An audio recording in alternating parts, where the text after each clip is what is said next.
Hello to you and welcome to Adelante Chicago. Always nice to be here with you. I'm Lourdes Duarte. Thanks so much for joining us. So undocumented immigrants have been able to drive legally in the state of Illinois for the last 11 years with a temporary visitor driver's license. But those licenses could not be used as a form of ID. That's now changing. Sean Lewis explains the new law that took effect July 1st. As traffic passed by the National Museum of Mexican Art, a change in state law was being celebrated inside. The change impacts immigrants like Daisy Martinez. For her, being able to drive and live in the suburbs is very important. Not yet a citizen. For years, though, she has driven with what's called a temporary visitor driver's license, or TVDL. While giving her the ability to drive legally in the state, it clearly shows you cannot use it for identification purposes. That purple banner indicating she and 300,000 others in Illinois with a TVDL are undocumented. And that purple marker has become a scarlet letter, potentially exposing them to judgment, discrimination, or immigration enforcement.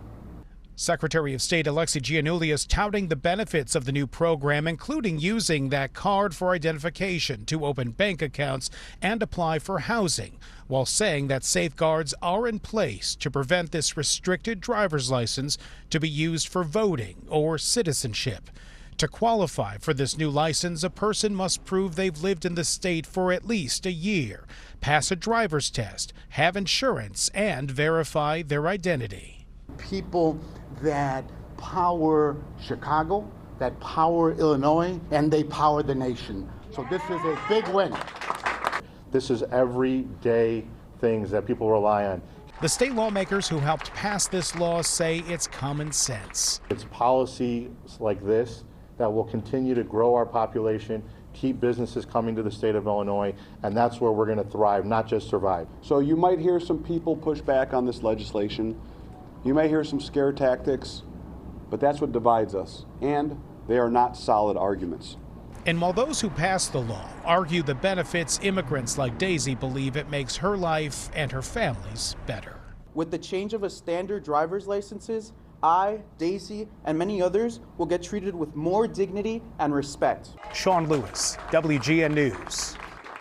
A lot of people have been talking about this, including Fred Tsao, who is with the Illinois Coalition for Immigrant and Refugee Rights. He's joining us now to explain how exactly this is going to work and, of course, some of the controversy behind this. You know, I've heard people talk about this issue for years and years. What do you think took so long to get here?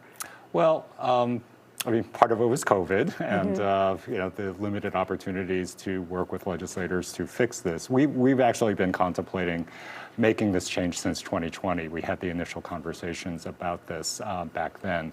But yeah, it did take a while, particularly with COVID, you know, to, you know, have the conversations and focus attention on this. And, you know, we also saw an opportunity with the new Secretary of State, Alexi Giannoulias, who, you know, as included on his platform, making these changes. Yeah. So I do want to talk a little bit about what changes for folks, right? Other than the color of that driver's license, things sort of remain the same. So explain what changes for folks. Sure. Well, to make this new law relatively simple to implement, you know, the process and qualifications for a standard license for undocumented people are pretty much the same. So they have to pass a test.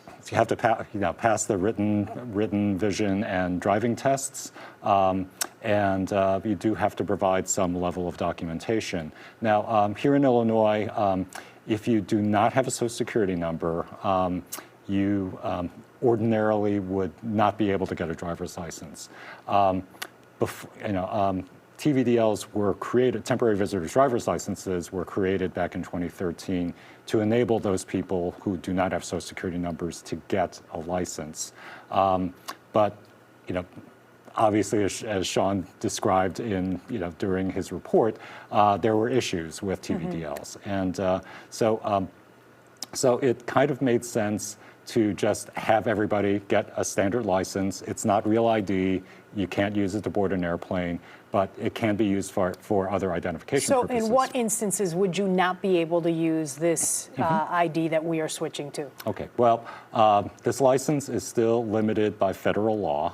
So for federal identification purposes, it cannot be used. So boarding an airplane, entering military bases or certain other secure facilities that are restricted by federal law, you can't use this license. But you can use this license pretty much for everything else.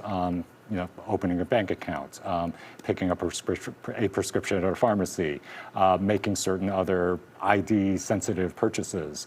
All those things that's you and I, could use a driver's license for. Now, people who previously were limited to getting a TVDL can get the same kind of license and put them to same uses. And I think one of the things where it really will come in handy is you will hear people talk about that they are applying for an apartment. Yes. And oftentimes, a renter will see that old driver's license with the TDVL and will deny their application. Are you hoping this sort of tamps down on that?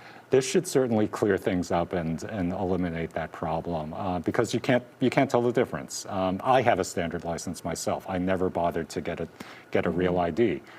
So, anybody else who has a standard license should still be able to use that license in the same ways that I would use it, as identification. Do you have a real sense as to how many people would be impacted by this, or how many are already looking to make that switch? Well.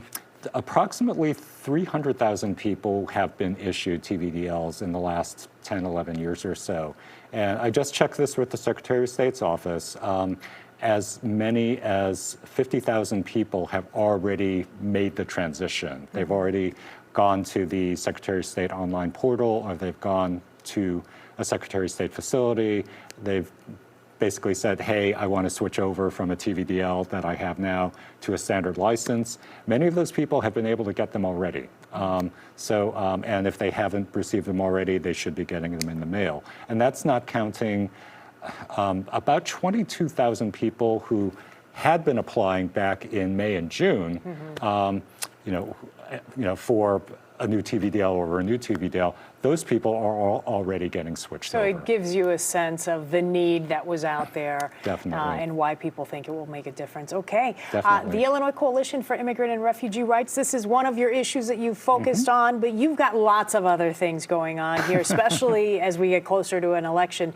Talk to me about that. Yes, we are definitely gearing up for the election.